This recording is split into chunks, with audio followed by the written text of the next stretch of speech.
So I'm a vet, and I specialize in farm animals, livestock, and particularly horses. This means I'm often on call and working the night shift. I was on a call on this particular night when this happened, and I thank the Lord that I was, and also wish that I wasn't. It was not a nice night, but ultimately I feel like if I haven't been there, at least 2 other human beings would be dead, if not 3, and a horse, which to me is just as important. I was on a call watching some garbage on Netflix when my cell phone rang. It was Irene Capson, one of the 2 ranch owners along with her husband, who lived out on Iron Road Way. Now, I was a big fan of the Capsons. They'd been clients of my father before me when I was still just a little girl and longed to join the family business. They were in their late 60s, and they only called if there was a really, really good reason to. They were the kind of farmers who rarely had need for a vet because they knew how to take care of things themselves, for better or worse. And this was one of those cases that was worse, though.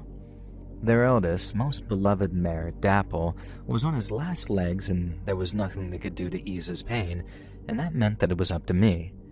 It was a 40-minute drive to the Capson Ranch, but it took me about an hour in the dark, as a careful and somewhat paranoid driver, especially on country roads, which are absolute death traps if you've ever had to navigate them at night.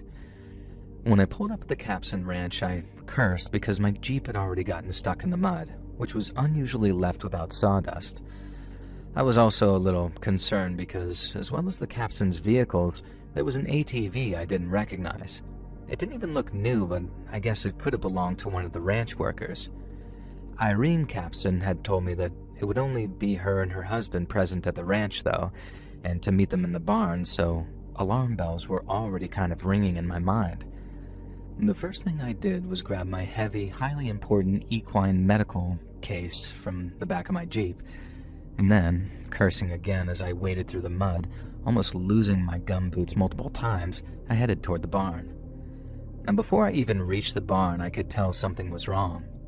Now, the door was open more than a crack, and I could hear an unfamiliar voice coming from inside, who did not sound at all friendly.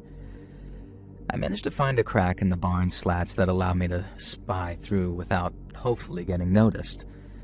And the narrative I began to piece together filled me with incredible dread. A younger man held the Capson couple at shotgun point. I could make out everything they were saying. I won't recount it at all because a lot of it simply involved the younger man, whose name was Daniel, cursing a lot at his parents. He was throwing some really vile, unrepeatable language out there, things I'd be ashamed to say to anyone, let alone my own parents. And that's something else I learned. Daniel was their son. His purpose for being at the farm was to try and persuade the couple to loan him $30,000. He made no secret of the fact that this would help fund his lifestyle, which largely seemed to involve taking meth and some kind of lunatic plan to set up a lab with his friend. Apparently, the friend was providing the lion's share of the funds, and the Capsons were begging Daniel to realize that this was a scam. There would be no meth lab. They would not become the real-life Walter and Jesse, and at best, he would blow the money on drugs. Daniel's response to this was to threaten to blow them away and simply take everything he could. He claimed he knew the safe code, and as much as it would destroy him to kill his own parents, it would destroy him even more if he couldn't get the money. I knew I had to step in. I snuck away from my spy hole and slipped through the crack in the door. Now, the kid hadn't noticed me, and neither had Irene Capson. Unfortunately, the dad Capson did notice me and couldn't stop the look of relief from crossing his face.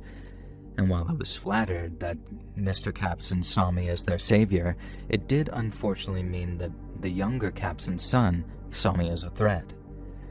He whirled around. The shotgun was now pointed at me.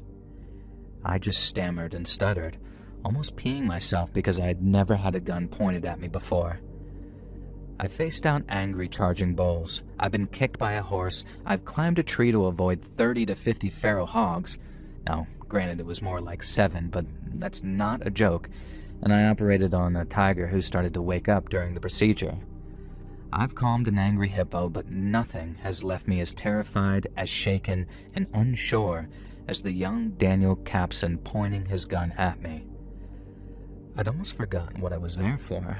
and then I noticed his eyes flicked to Dapple in the stall nearest me. Without taking his eyes off me, he asked his parents, "Is Dapple okay?"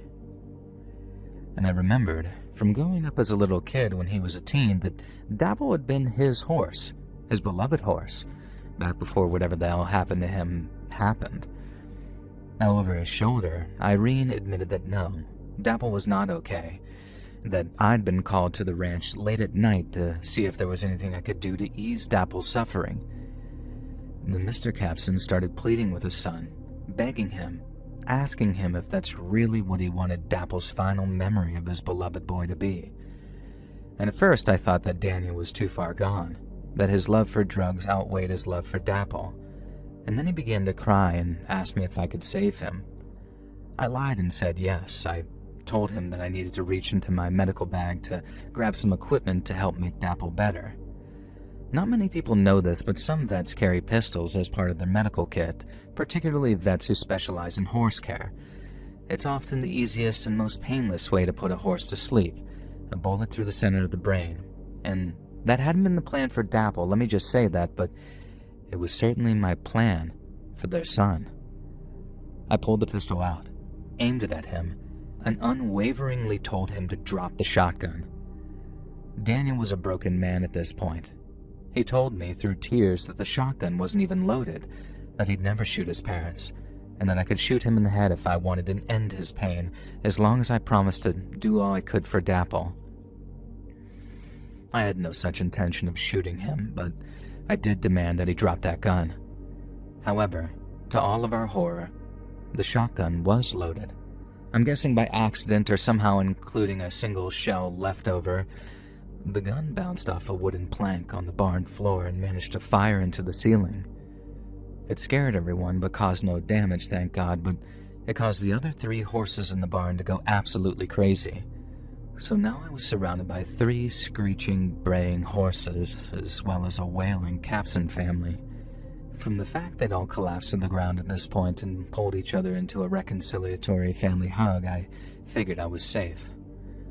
I still made a point of grabbing the shotgun and tossing it out of the barn, then immediately went to Dapple. The rest can be summarized here, though. Dapple, despite being an old horse, just had an infection. He wasn't dying, and I was able to save him, and the local cops showed up before any of us had a real chance to call them. The current deputy sheriff grew up with Daniel, was one of his best friends, in fact, and between all of us and an unwillingness to ruin Daniel's life even further, we were able to avoid any criminal charges. The caveat was that he had to spend the required amount of time in a rehab facility, which, to his credit, he has. 5 years later, Daniel is a head rancher on the farm, giving his parents a chance to enjoy semi-retirement. I'm his go-to veterinarian, and I'd spend a lot of time there. Now, I wouldn't say that we're romantically close, but we are becoming good friends. Sober, clean Daniel is the lovely, lively, smart teenager that I remember. So while that was the most terrifying night shift of all time and the most terrifying moment of my life, I can't help but feel proud. I saved a family. I saved a man from addiction, and most importantly, I saved a horse. Dapple lasted a few more years until he passed away peacefully in his sleep, and Daniel is currently training Dapple Jr., and I'll be honest, I'm putting a little extra effort into that horse's medical care and upkeep. A dark story with, at least currently, a happy ending, and I wish they could all end like this.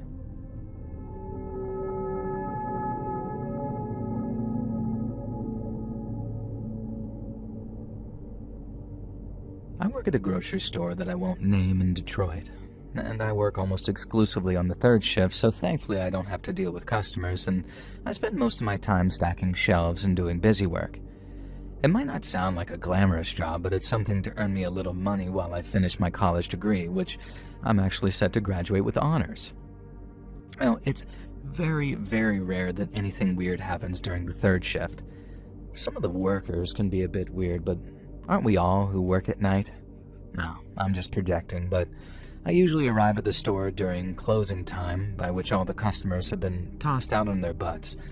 I don't know what happened in this particular case. Maybe she was hiding in the bathrooms or tucked away in a display or God knows what. But short version shorter, there was an elderly female customer left in the store with us when it should have been just us workers. Now maybe you'd imagine her wandering around lost or looking for her dead husband or demanding to know where we keep the pasta. Aisle 3, by the way. But no, she snuck through the whole of the store unseen, like solid freaking snake, and none of us had a clue that she was even in the store for the first hour of our shift. Now, the first sign that something was wrong was a sudden foul smell emanating from the fish department. Myself and my colleague Cherry rushed over there, curious as to what had suddenly caused a fish to just go rotten. Had a tuna exploded or something? But nothing could have prepared us for what we saw. The old woman had crawled inside the iced fish display, which was actually due to be emptied by one of us at some point, and she was rolling around inside of it, tearing fish apart with her bare hands and somehow treating them like her worst enemies. We watched in horror and, I guess, kind of amusement. We could only stare as she saw the goddamn octopus sitting there, some kind of delicacy that they didn't port it in because God knows why. Apparently people eat these things, and squid. And she was muffled by the glass, but we heard her screaming something like, "There you are," at the octopus, and began trying to tear into it. Now, octopi are stretchy and pretty hard to just tear with your hands. So this old lady had the brilliant idea to just sort of gnaw on the octopus with her teeth. Only it turns out that she wore dentures, and after a number of attempts of biting the octopus's tentacles off, she got her dentures stuck in its forehead. Thankfully, someone had called the cops by now who showed up, but it was like nobody wanted to intervene. We wanted to see what she'd do next, and unfortunately, what that involved was smashing her way out of the glass cabinet housing the fish, creating an even more disgusting smell as she charged towards us. We soon realized that there was more to it than fish. She'd soiled herself. Now, this might all seem funny to you, and frankly, it was right up until this moment. Then, covered in broken glass and bleeding profusely from shards, she lunged at Cherry, tackled her, calling her an octopus woman and accusing her of inserting eels into various orifices, and I think some troll grandson of hers had shown her some of the famous shock memes, and it had just broken her brain. And the whole thing ended with the cops having to actually tase her and try to bring her down, but she was having none of it. She somehow withstood the entire taser blast. I guess it was pretty weak since they thought that she was just some old woman. And then she charged back to the fish counter, grabbed as much seafood as she could carry, and then jumped on Cherry again. Now, the next thing we know, she's trying to force an entire octopus down Cherry's throat while whipping me with some eel, and I know it sounds funny as hell, but it was honestly terrifying at the time. The fish were pierced with broken glass, and she was forcing broken glass down Cherry's throat, and she was pierced with broken glass herself, meaning that she was cutting Cherry up. And so here's the final kicker. The old woman wasn't an old woman at all. She was an old man who had made a living as a fisherman and lost his livelihood thanks to commercial fishing and grocery stores like ours switching from locally sourced produce. He had dressed as his wife because after he went bankrupt during the Great Fish Recession, she died of a heart attack, and he blamed just about everyone he could, but mostly us. Apparently our store chain had been his biggest local client, and so it ended up being a tragic and horrifying and scary incident. Cherry suffered severe damage and bleeding to her trachea, as well as some scars all over her body from the broken glass, and the store managed to keep almost all mention of it out of the papers, and the poor psychotic fisherman was taken away to spend his remaining years in psychiatric care. I still work at the grocery store on third shift, but hopefully not for much longer after I graduate. Cherry's doing just fine now, but we all insisted that we were not willing to stock imported octopi in the fish counter from there on in.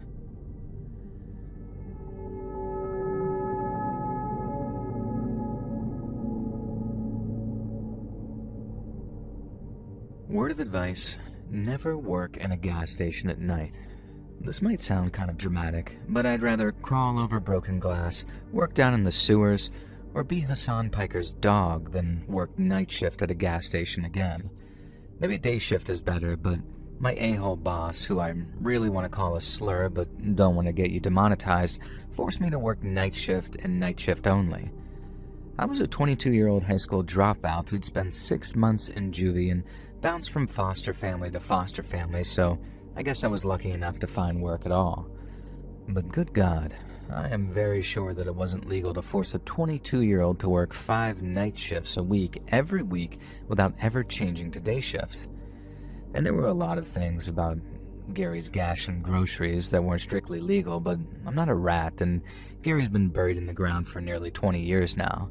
Not to mention the fact that I'm now with his daughter, and she has my kid on the way, so I gotta play nice. So I'm not trying to sound like some jerk here, but Lana, Gary's daughter, is the one baiting me to write this right now. I'm actually a very nice guy in my personal life, and I'm gonna pop the question to Lana before our baby boy is born. You know, what's a better place for a proposal than a freaking Let's Read video? Lana, you make me the happiest I'd ever been, and I can't wait to raise our son with you. Now, through the power of Joel of the Golden Voice, I'm asking, will you marry me? Now, let's quickly move on to the story in case she says no. If she says yes, though, well, this will be the first serious proposal you performed on the channel, and I hope so. Now anyways, the point is, Gary was a greasy, greedy dude.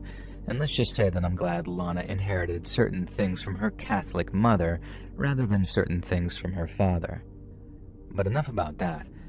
We had some absolutely effing weirdos who dropped in during the night shift.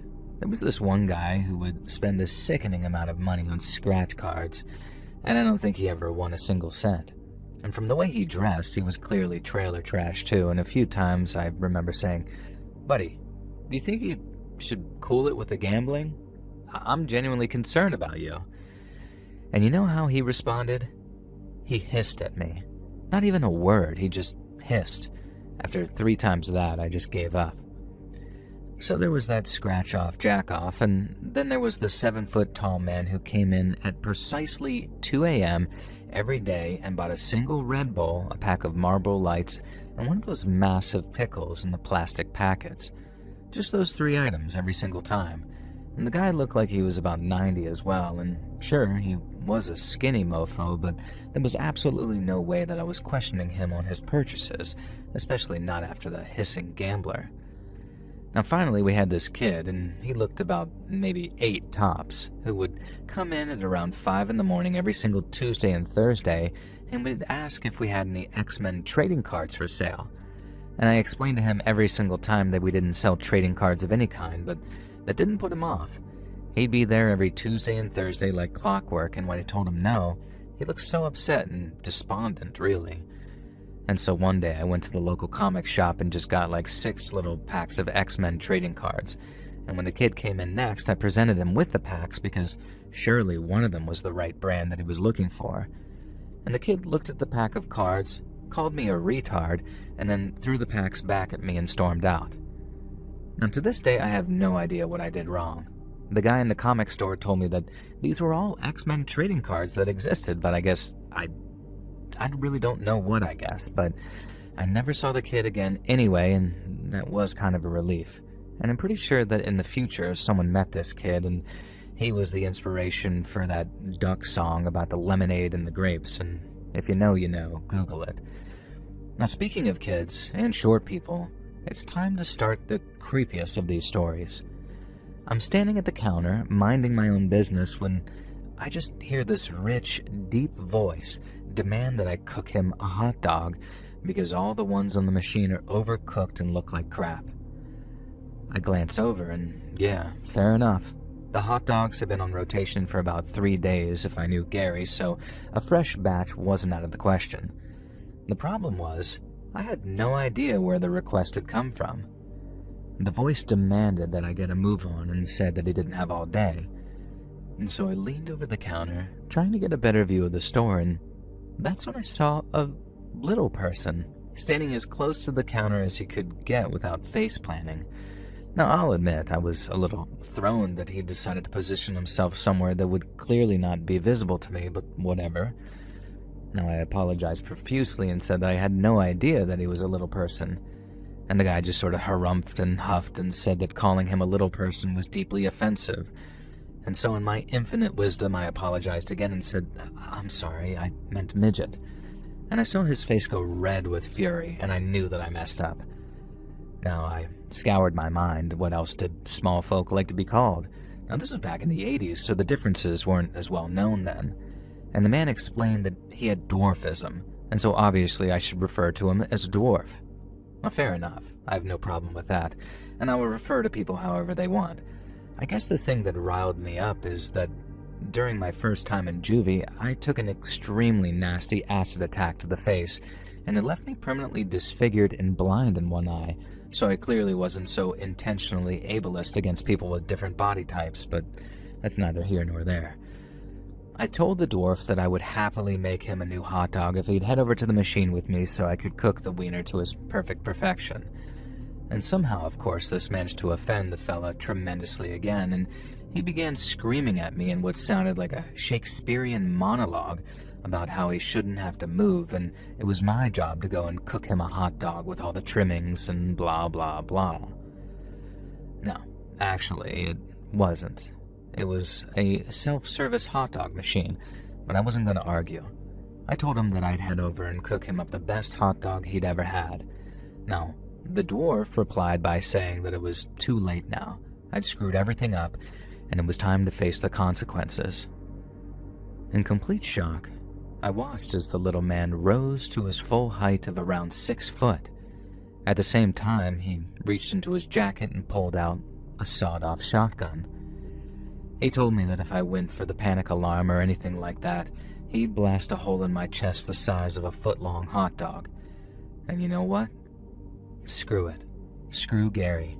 I wasn't getting killed over a job that barely paid enough for me to live and forced me to work 5 nights a week at Gary's. And I told the now 6-foot dwarf to chill and emptied the register for him. He filled a bag that he'd produced from nowhere and gave me a very cruel smile and just strutted out of the gas station. Or he almost did. For some reason, he paused to unload a shotgun round into the hot dog station and blasting that thing into pieces, leaving my ears ringing, and then he left. And my heart was pounding harder than it had when I'd done 4 lines of, well, never mind. Immediately, I pressed the panic button and I called 911 for good measure. Screw Gary. Those cops could actually wake him up. And so when the cops got here, we discovered a bunch of things. 1, Gary was too cheap to actually buy an outdoor security camera, so that one was actually fake. And so we had absolutely no footage of this fake dwarf leaving the premises. However, the interior cameras did work and I was able to see how he'd tricked me. He'd been kneeling on shoes, positioned in a perfect practice pose, so I had no chance of seeing his real legs. This explains why he didn't want to accompany me to the hot dog machine, though. And hilariously, this fake dwarf had been the suspect in a bunch of local robberies. He'd never fired his weapon before, and you know what got him caught?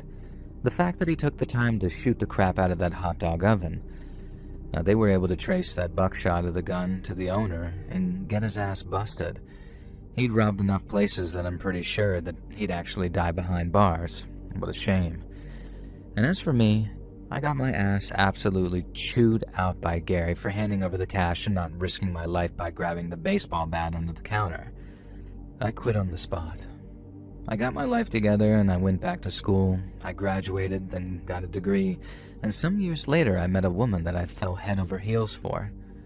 Now imagine how shocked I was when I discovered that she was Gary's daughter, and hated him even more than I did. We originally bonded over drinks, where she shared our glee that he was dead, and now I know I sound like an ass, but you didn't know the man. He wanted me to die rather than hand over $200 or so to a fake dwarf. Screw Gary, screw the fake dwarf. I work in a very lucrative field now, and my life's freaking awesome. And that's why I'm writing to another awesome person, you, let's read. And I hope you enjoyed my story of a bunch of weirdos, at least one of whom nearly murdered me. And if you didn't, well, I know people who will shove a hot dog where the sun don't shine. Have a beautiful day.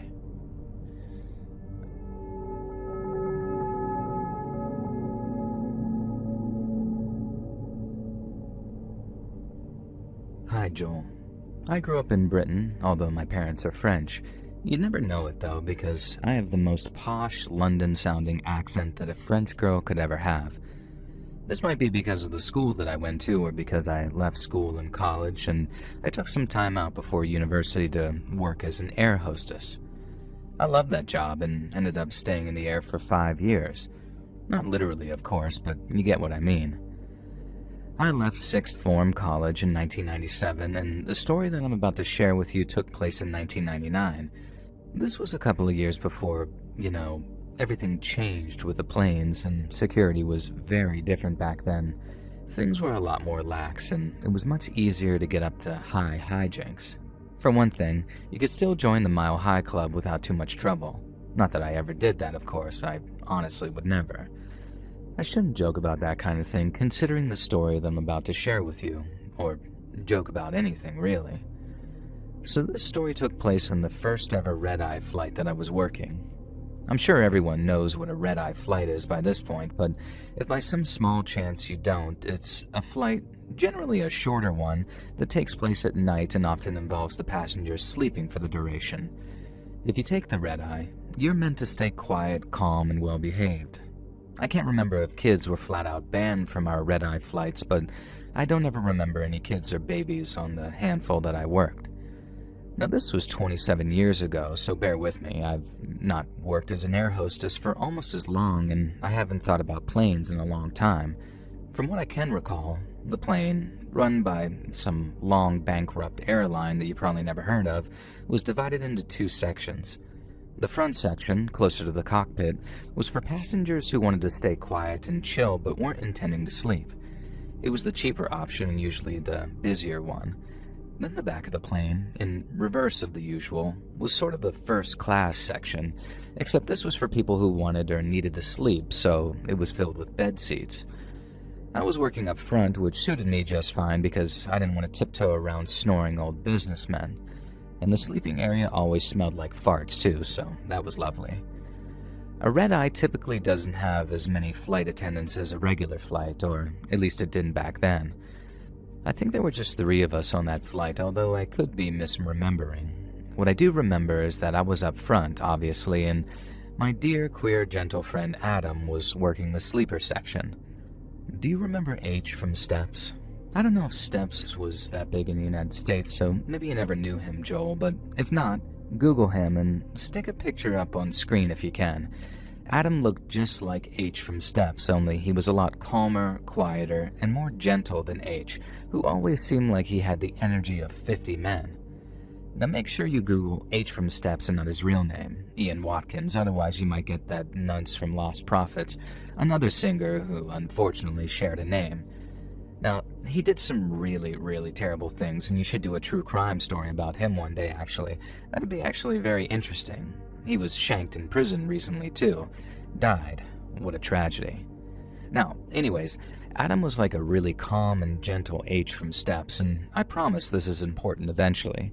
Partly it's important because the villain of this story, who we'll call Ian, looked kind of like the Lost Prophets guy. Although he wasn't really famous at the time, and we didn't know he was a major criminal, so maybe I'm just misremembering. I'll call him Ian anyway, because nearly every guy called Ian I've ever met was a proper prick, if you get me. Except for my cousin Ian, who's an actual right laugh. So anyways, back to the red-eye, because I was working at the front of the plane, most of the passengers ate late-night airline food, and that meant that it was my job to collect up the trays with their rubbish on them. Now, I did this on autopilot, pun intended, sticking them on my trolley with a little "thank you, sir," or "thank you, ma'am," or "thank you, lovely," if they were some old biddy who was so wrinkled that they could have been a lad or a lass, or how do I put this tactfully? Someone who was very, very large and made it impossible to tell their gender. Now anyways, you had to be really careful about that back then. Christ, I feel bad for air hostesses in the 2020s. And I bet there had to have been some actual moments where a 20-year-old sweetheart had called a bearded passenger sir and been chewed out for not recognizing that they were a pretty princess. Oh Christ, I shouldn't have had those last couple of glasses of wine before writing you this email. Now anyways, I got my trolley full of trays and crap to the center of the plane and began chucking away the plastic boxes that the dinner had come in. And that's when I noticed it. A napkin with writing scrawled across the whole thing. "I know what you did on that plane," they'd written. and then a crude picture of what was definitely supposed to be me because, well, I could just tell, okay? Now, there had only been about 7 or 8 passengers who'd had dinner, so the note couldn't have come from too many people. I don't know why I even cared, because I hadn't done anything on any plane by that point, but the drawing had been very rude and insulting, and I was young, so I guess I felt kind of threatened by it. It didn't take long for me to notice Ian, even in the low, dim lights of the red-eye flight. Now, he was a guy about my age with slicked back hair and a goatee that made him look like a proper wrong'un. Now, he kept giving me the evils, looking at me like I was a bit of dog poo on the sole of his shoe, but then also sometimes like he wanted to lick it. Now, I'm going to stop this comparison there because I'm squeaking myself out, but you get the idea. I was disgusted by him, but he still wanted a piece of that, you know? And so I guess he was watching when I was looking, and he saw me looking. And then he started calling me over and asking for things like, "Hey girl, can I get a bottle of water?" Or, "Got any napkins? I seem to have lost mine." And my favorite, "Way up, whoa lass, can you handle these nuts for me? I haven't had any complimentary airline peanuts yet. So, can you get them?" And that's what he said, word for word, and I swear on the Bible about it. As an air hostess back then, at the dodgy flight company I worked for, you were taught to always smile, be as flirty as possible, and take as much crap from passengers as you could tolerate. I remember once, before this red-eye, I got chewed out for telling a passenger off after he touched my butt, and he said it was an accident and apologized, so apparently I was in the wrong for muttering perv under my breath as I walked off. Now anyway, after I gave Ian his nuts, he called me back again about 10 minutes later and said that they really were salty. And then he asked me if I liked salty things, which I pointedly ignored. And so he just laughed and said he needed another bottle of water and asked if I could be a good girl and go fetch him one. Of course, I did just that. What I didn't realize was that Ian got right out of his seat and followed me into the middle of the plane, where we kept things like bottled water and complimentary peanuts. The bathrooms were nearby, so at first I wasn't alarmed by the sensation that someone had followed me. Unfortunately, it was Ian, and he wasn't headed to the bathroom. Instead, he grabbed me, pinned me against the wall, and shoved some kind of hand towel against my mouth to gag me. And then he leaned in close and started whispering in my ear about what a terrible person I was. He didn't say it exactly like that, obviously. He said some proper vile stuff. Stuff that now, as a grandmother in my early 50s, I'd give a lad a good lick in the dick for. But back then, though, it was just a little wee thing, and I was terrified. I started crying almost immediately, and Ian was all cruel and callous, saying that I brought this on myself. And he said I'd betrayed him after what I did on the last flight, and asked how I was okay with throwing away 7 years of our relationship. And that's when I realized that this guy somehow believed that I was someone totally different, specifically his girlfriend or ex-girlfriend, who was also apparently an air hostess and had cheated on him on a flight. I didn't know it at the time, but his brain was absolutely fried from a cocktail of alcohol, MDMA, and coke, which I guess explains his temporary insanity. And things escalated when he tried to force me into the bathroom, pushing the hand towel so deep into my throat that I couldn't even try to scream. None of the passengers were turning around, and it was just me and Ian and a curtain separating us from the sleeper section. Now, the best I managed was slapping the wall, trying to do some type of SOS. I got maybe 2 short slaps in before Ian grabbed me between the legs over my skirt and squeezed in a way that made it very clear that he'd do worse if I kept going. I guess my beloved friend H heard the slapping because suddenly I saw all 5'5" of him peeking through the curtain. And then, holy God, he stormed toward Ian. And then, holy God, he yanked him off of me. My gentle, sweet buddy H didn't hesitate. He smashed his forehead into Ian's face, and the crunch of a bone sounded like a gunshot in that silent plane. And then H was yelling that a man was trying to assault his colleague. And H absolutely bodied him. It turned out he was a brown belt in Krav Maga. He floored Ian in seconds, tied him up with plastic ties, and even broke bones in his foot when Ian tried to kick out. Ian spent the next 3 hours hogtied in an out-of-order bathroom next to a toilet full of poop. We radioed ahead, and police were waiting at Heathrow. This Ian guy was arrested immediately, and after that, things changed. I became more cautious, I went to therapy, eventually, and I gained a whole new respect for H. I stayed in the job for another 3 years and then left, and life moved on. But I'll never forget the terror of that night, or the man who saved me.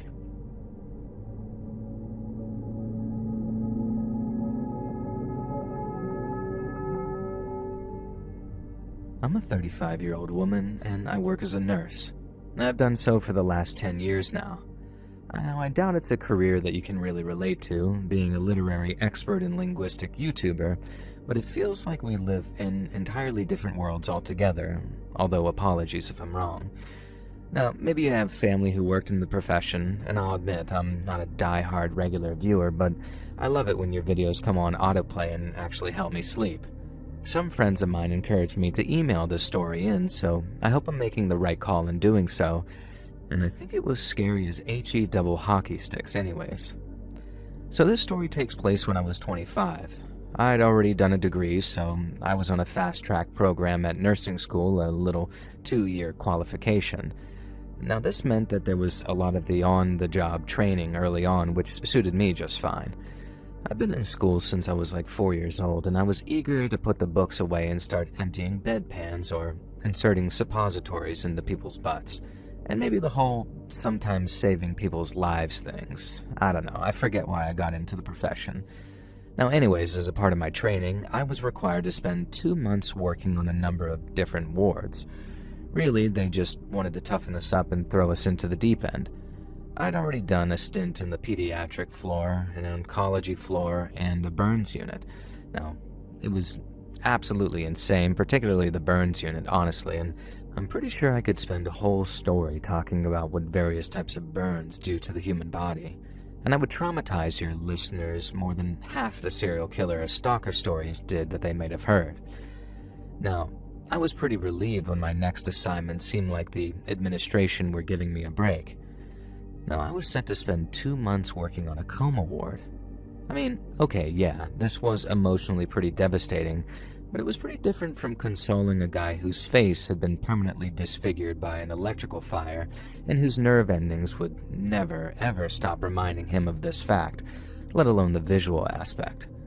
But just thinking about it now, and this one guy in particular, it honestly breaks my heart, and I'm not going to talk about him or even think about it. Instead, let's talk about comatose people. And the majority of these comatose people were old. We had some younger people, but the bays that I was assigned as a junior trainee consisted of old men and old women. Now, this coma floor was surprisingly busy because during the day there were a lot of visitors. And this surprised me, as you always hear about loved ones being abandoned since they've been in a coma for a long time, but maybe it's something to do with the area that I live in. Almost every coma patient had visitors almost every day. And then there was the cleaning, the massaging, the daily care.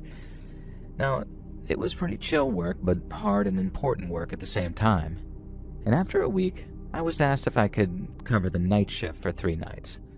And of course, I said yes, because the night shift on a coma ward is honestly notoriously quiet, and I had a bunch of studying to catch up on. There were only 3 of us on shift during that 3-day block. I think there was supposed to be a 4th nurse, but they had actually called in sick, and I never saw him. There was Yvonne, the charge nurse, and Soa, a junior nurse who'd passed her training. Not that this is in any way relevant, but Soa was one of the most beautiful girls I'd ever seen before or since, and part of me wondered if this is why she worked on that coma floor, to avoid the inevitable harassment that would have come her way on a bunch of other floors. Now, maybe I was just thinking too hard, or maybe I was just jealous. I was not the kind of woman who was going to win any beauty pageants or fit into any Met Gala outfits. I'm happy to add, though, that 10 years on the job has cost me 120 pounds, and I couldn't be happier. I still can't do anything about my piggy-looking face, though, but oh well. I soon found out that working the night shift on that coma floor wasn't the quiet, relaxing chill-out zone that I expected it to be. The work was no harder than I expected.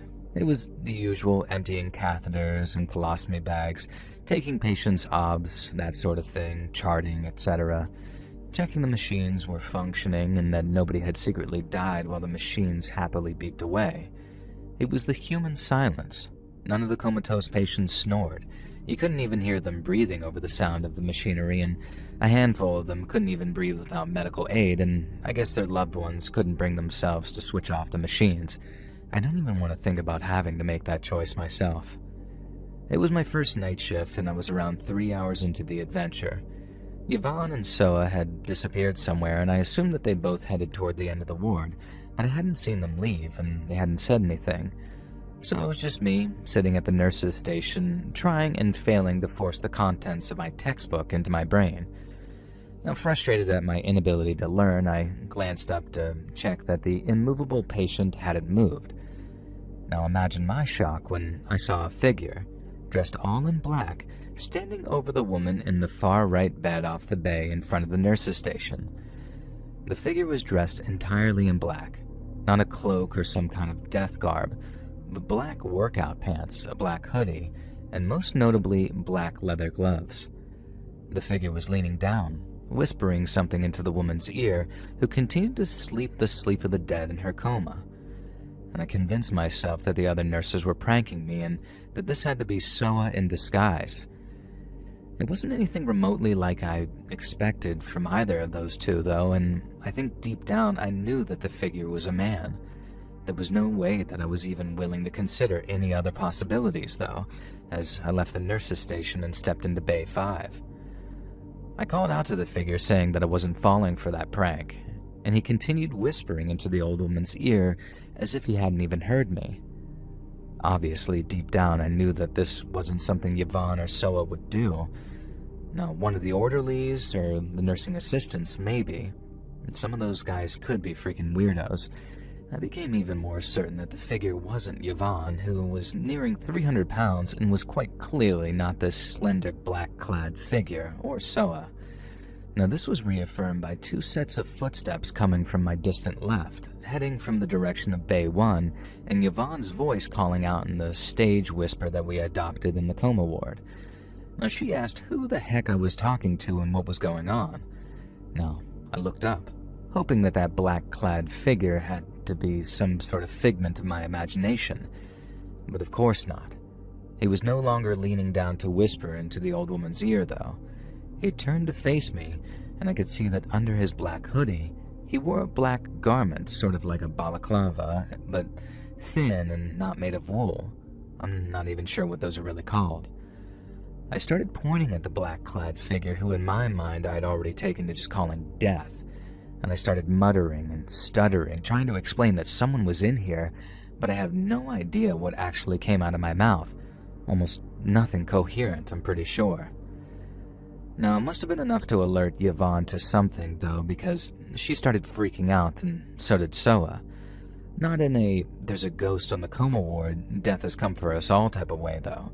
She charged forward and began sort of whisper yelling at the intruder to identify himself immediately because security was already on their way. I don't think this was true, but he didn't know that. Yvonne ran forward and used her considerable bulk to manhandle this black hoodie guy away from the patients and into the corridor. That's when he began screaming that we wouldn't keep him from his grandmother, that we were stopping him from being able to say goodbye, and that the angels in his head would melt the flesh from this fat, unclean demon, which clearly meant Yvonne. Now, I was frozen on the spot, like a complete useless fool. Soa had already ducked behind the nurse's station and called security, God bless her. Meanwhile, Yvonne was furious, and I'll never forget what she said. "You can call me fat, and you can call me a demon, but nobody calls me unclean," she yelled. And halfway to the elevator, the door opened and a handful of security guards emerged, followed by a neurology doctor. Now, this couldn't have been the security that Soa called because they appeared far too quickly. Now, the doctor quickly explained that this patient had been in an overflow area suffering a head injury that didn't appear too severe, but something had caused him to make his way to the ICU coma ward. Now, we later found out that his grandmother had died on this very floor after falling into a coma when the patient was just a child. Now, more gently now, Yvonne escorted the patient toward the doctor in the elevator, and the patient paused and removed his hood and that mask thing that he was wearing. And I don't know if it was the removal of that mask that caused everything to go to hell, but something did. The patient turned and stared directly at me. He made perfect, direct eye contact, and suddenly, blood began dripping from his nose, his ears, and most violently, his eye sockets. And then as I watched, the patient, whose name I still didn't know, had the most violent seizure I'd ever seen and collapsed directly to the floor. Everything felt like slow motion, but sped up at the same time, and the doctor pronounced that black-clad man dead right there on the scene as they tried to work on him. Now, the short version of this mild concussion he'd received had triggered some type of aneurysm in his brain, a weakening of his brain tissue that nobody could have even possibly predicted. Now, I'd love to say that the comatose woman he whispered to had made a full recovery, but she remained in her coma for another couple of years before also passing. The whole thing could have put me off being a nurse, but it didn't. It reminded me that so many people need our help, people who might appear sinister at first glance, people who are at the end of their lives. Everyone. We're all vulnerable to the inevitability of death, and I feel like it's my calling to try and help that transition feel a little easier for as many people as I can.